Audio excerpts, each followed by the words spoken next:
Plusieurs parcs à bétail du Burkina Faso et du Mali ont été réhabilités par la Confédération des fédérations nationales de la filière bétail-viande de l'Afrique de l'Ouest.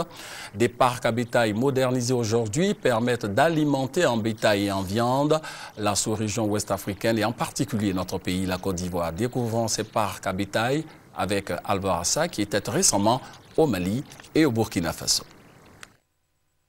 La Confédération des fédérations nationales de la filière bétail-viande de l'Afrique de l'Ouest pour un meilleur approvisionnement de la sous-région en bétail et en viande développe des parcs à bétail dans le pays d'élevage de bovins et d'ovins.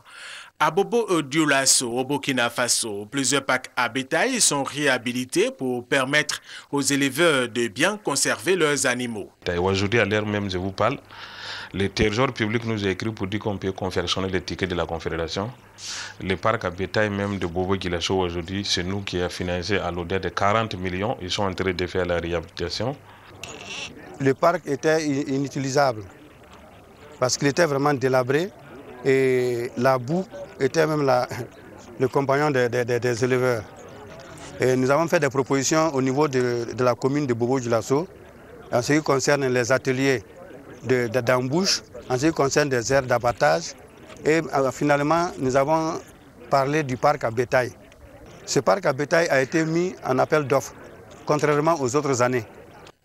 La veille de la fête de la Tabaski et des fêtes de fin d'année, des efforts supplémentaires sont faits par la Confédération pour les marchés de la sous-région et particulièrement celui de la Côte d'Ivoire. La Côte d'Ivoire, où la fin de la crise réjouit les acteurs de la filière qui sont heureux d'y revenir. Au niveau de Pogo, vous allez voir que des camions sortent par jour, des dizaines de camions sortent en direction de la Côte d'Ivoire. Et l'année dernière, c'était un peu, les gens étaient assez frileux, mais cette année, déjà, le président Ishaka Savadoro a rassuré tous les exportateurs.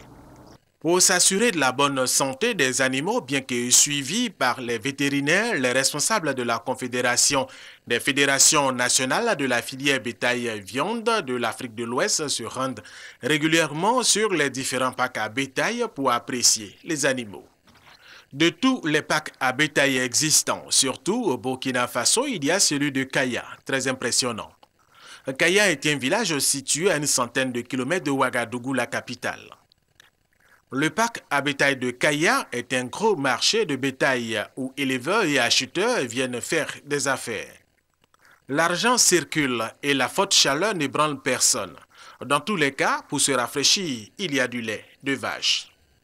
Après le parc à bétail de Kaya, il y a celui de Ouagadougou, qui est aussi impressionnant par la qualité des moutons et des bœufs, dont celui-ci qui coûte, s'il vous plaît, 2 millions de francs CFA. Si quelqu'un va acheter, moi je vais aller. Ça coûte 2 millions. Ça va une tonne comme ça. La filière bétail-viande au Burkina Faso et au Mali est une affaire de génération, des plus grands aux plus petits. C'est notre premier produit d'exportation parce que c'est le seul produit dont nous-mêmes nous fixons le prix. Notre or, le prix est fixé ailleurs. Le coton, le prix est fixé ailleurs. Mais c'est notre bétail qui nous appartient. L'élevage n'a donc pas de secret pour les familles qui s'intéressent à cette activité. La modernisation et les activités de tous ces parcs à bétail qui permettent à partir du Mali et du Burkina Faso d'alimenter la sous-région ouest africaine et particulièrement la Côte d'Ivoire sont à mettre à l'actif de la Confédération des fédérations nationales de la filière bétail-viande de l'Afrique de l'Ouest.